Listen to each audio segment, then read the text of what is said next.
था बाबा साहब ने जो 1956 में बौद्ध में भारत बनाने की शपथ ली थी वो आज पूरी होती दिखाई दे रही है। तो हिंदू राष्ट्र कभी घोषित हो ही नहीं सकता।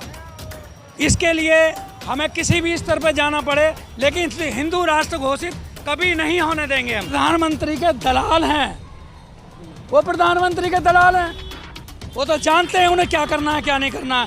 वो ही बोलेंगे जो उनका वो बोलेगा प्रधानमंत्री। ब्राह्मणों की, पंडितों की जो दलाली चल रही है मंदिरों में बैठ के और पूजा पाठ करा के सबको अंधेरे में डाल रखा है, उसी के आधार पर ये लोग अपना धंधा चला रहे हैं। बहन बेटी के साथ बलात्कार हो जाए तो उसमें बोलेंगे एक दलित लड़की का बलात्कार हो गया। ये क्यों नहीं बोलते कि एक हिंदू लड़की का बलात्कार हो गया? क्यों नहीं बोलते वो? बाबा साहब डॉक्टर अम्बेडकर ने 1932 में मनुस्मृति को जलाया था। हम उस मनुस्मृति की पूजा कभी नहीं कर सकते।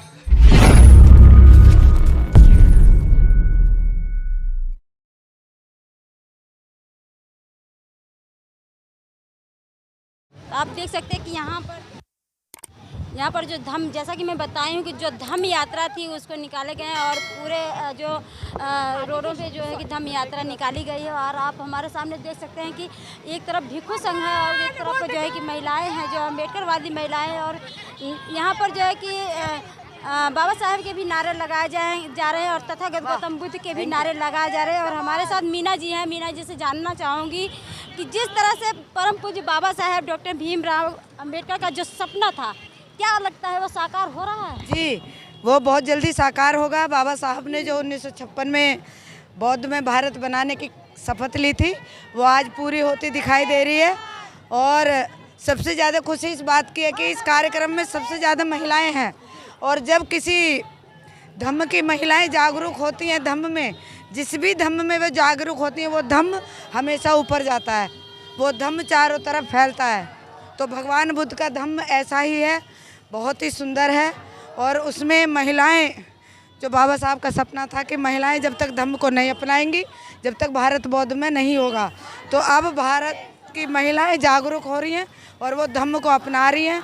आप यहाँ देख ही रहे हो, सबसे ज़्यादा संख्या महिलाओं की है और बाबा साहब का सपना साकार होता दिखाई दे रहा है। जैसा कि मैं बताऊं कि जो बाबा साहब का जो सपना, बुद्ध काल का जो समय था, उस समय जो तथागत गौतम बुद्ध को जो चीवर दान किया गया था, आज उसी को लेकर जो है कि एक चीवर दान का जो कार्यक्रम में आयोजन किया गया है। और जिस तरह से तथागत गौतम बुद्ध का जो सपना था, समता मैत्री भाईचारा का जो संदेश दिए थे, और उसको परम पूज्य बाबा साहब डॉक्टर भीमराव अम्बेडकर ने उसको पूरा करने के लिए वो काम किया। और हमारे साथ आप देख सकते हैं बौद्ध धम्म की क्या पहचान, बौद्ध धम्म की क्या पहचान, बौद्ध धम्म की क्या पहचान। जी सर, जिस तरह से कार्यक्रम का जो आयोजन किया गया है बौद्ध धर्म को लेकर, जो चीवर दान का, कठिन चीवर दान का जो समारोह किया गया है, इसके लिए क्या कहना चाहेंगे? ये बौद्ध धर्म का जो प्रोग्राम रखा गया है, सबको समानता और सबको एकता, सबका भाईचारा बनाने के लिए रखा गया है, ताकि सभी लोग मिलजुल के और भाईचारे से रहें और बौद्ध धर्म के बारे में सबको जानकारी मिले। सर, ये जो यात्रा निकाली गई कहाँ से और कहाँ तक जाएगी? ये यात्रा फेज 3 ये रेड फॉक्स पार्क से लगी थी और फेज 3 राउंड मार के पूरा और यहीं आके समापन हो जाएगा इसका। जिस तरह से तथागत गौतम बुद्ध का जो सपना था, जिस तरह से वो समता समानता मैत्री भाई का जो संदेश दिए थे, उसे परम पूज्य बाबा साहब डॉक्टर भीमराव अम्बेडकर ने उसे पूरा करने की कोशिश की। क्या लगता है कि जो जिस तरह से समता समानता जो मैत्री भाई जो चारा था, क्या लगता है वो साकार होते हुए नजर आ रहा है? बिल्कुल अवश्य होगा, जरूर होगा, 100% होगा। एक तरफ आप लोग बौद्ध धर्म को आगे बढ़ाने की बात कर रहे हैं, निरंतर देख रहे हैं एक से ऐसे कार्यक्रम होते रहे हैं, और वहीं दूसरी तरफ कुछ लोग हैं वो हिंदू राष्ट्र की मांग बराबर कर रहे हैं। ऐसा नहीं हो सकता, हिंदू राष्ट्र कभी घोषित हो ही नहीं सकता। इसके लिए हमें किसी भी स्तर पर जाना पड़े, लेकिन हिंदू राष्ट्र घोषित कभी नहीं होने देंगे हम। संविधान बदलने की बात, संविधान बदल ही नहीं सकते। संविधान बदलना कोई आसान काम समझ रखा है क्या कि ये लोग संविधान बदल देंगे? ना संविधान को बदल सकते हैं और ना संविधान की धाराओं को बदल सकते हैं। प्रधानमंत्री जो है उनके सहयोगी खुद बोले हैं कि मैं जो है कि संविधान पुराना हो गया है, इसको बदलने की जरूरत। वो तो प्रधानमंत्री के दलाल हैं वो प्रधानमंत्री के दलाल हैं। वो तो जानते हैं उन्हें क्या करना है क्या नहीं करना है। वो ही बोलेंगे जो उनका वो बोलेगा प्रधानमंत्री। वो थोड़े ही ना कुछ और बोलेंगे।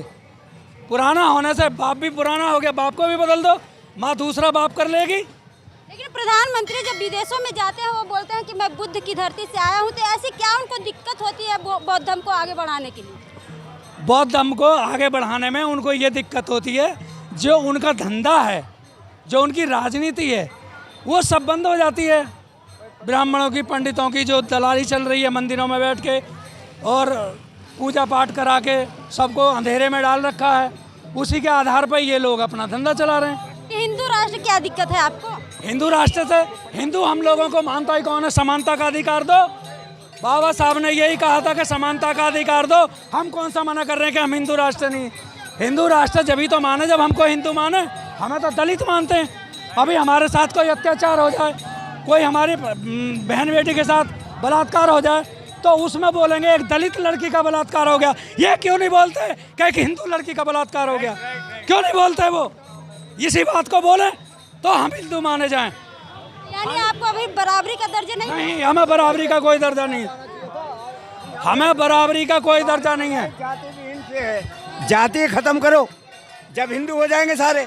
जब तक जातिवाद रहेगा हिंदू कैसे बनेंगे? ये वर्गवाद है, 4 वर्ण पर चल रहा। हम इसके विरोध में। बाबा साहब डॉक्टर अम्बेडकर ने 1932 में मनुस्मृति को जलाया था। हम उस मनुस्मृति की पूजा कभी नहीं कर सकते। हम विरोधी हैं और विरोधी रहेंगे। बाबा साहब के अनुयायी हैं हम सम्मान की, बराबर का अधिकार की बात करते हैं, सम्मान की बात करते हैं, महिला को बराबर का अधिकार दिलाते हैं। मनुस्मृति में जानते हो क्या होता? इंदिरा जी ने 1971 में कहा था, अगर बाबा साहब का संविधान यहाँ भारत में लागू ना होता तो मैं पता नहीं किसके पैर दबाती, किसकी सेवा करती। और ये बाबा साहब का अधिकार, बाबा साहब ने महिला को बराबर का अधिकार दिया। क्या बात कर? जिस महिलाओं की आप बात कर रहे हैं, महिलाओं को परम पूज्य बाबा साहब जो है कि बराबर का अधिकार दिए, लेकिन उसी महिलाओं को जो है कि एक धीरेन्द्र शास्त्री को आप जानते होंगे, वो महिलाओं को प्लॉट बताते हैं। ऐसा कुछ नहीं है, ऐसा कुछ नहीं है। फरौड तो किसी को गिरी हुई मानसिकता के व्यक्ति स्त्रियों को, जो हमारी माताएं हैं, बहनें हैं, उनके लिए वो प्लॉट हैं। धीरेन्द्र ब्रह्मचारी जैसे हिंदू राष्ट्र के, हिंदू धर्म के ये एजेंट हैं। इन लोगों को खड़ा कर दिया गया। बागेश्वर की ही बात, बागेश्वर की बात मैं बताता हूँ आपको।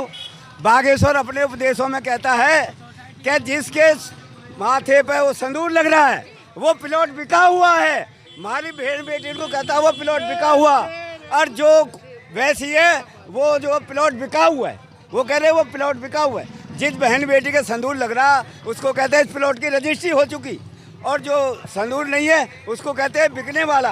तो ऐसे नालायक आदमी को ये हम स्वाभिमानी आदमी स्वीकार करेंगे? हमारी बहनों की, हमारी माताओं की जो बेइज्जती कर रहा, जलालत कर रहा, ऐसे इनको डूब मर जाना चाहिए। हम उसके विरोधी और विरोधी रहेंगे।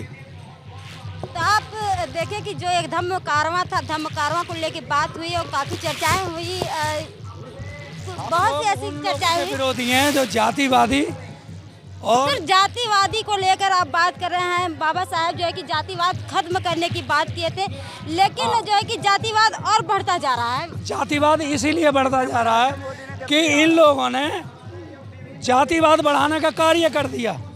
ये जातिवादी तो बढ़ रहा है, हिंदू राष्ट्र घोषित कर रहा है। क्या करना चाहते हैं हिंदू राष्ट्र घोषित करके? क्या प्रधानमंत्री हिंदू नहीं, मुख्यमंत्री हिंदू नहीं? कौन हिंदू नहीं है? जब ये सभी हिंदू हैं तो ये घोषित करने के बाद क्या साबित करना चाहते हैं?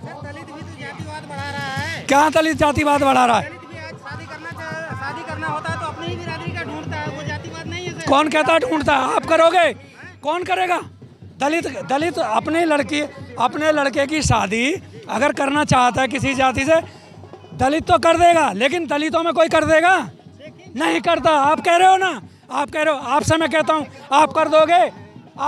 आप हाई कास्ट हैं, आप हाई कास्ट हैं, अपनी लड़की की शादी मेरे लड़के से कर दोगे? क्या कर दोगे बताइए? इंजीनियर कंप्यूटर है, उसकी शादी कराओ, ब्राह्मणों में करवाओ, लेकिन बौद्ध बनना पड़ेगा उसको।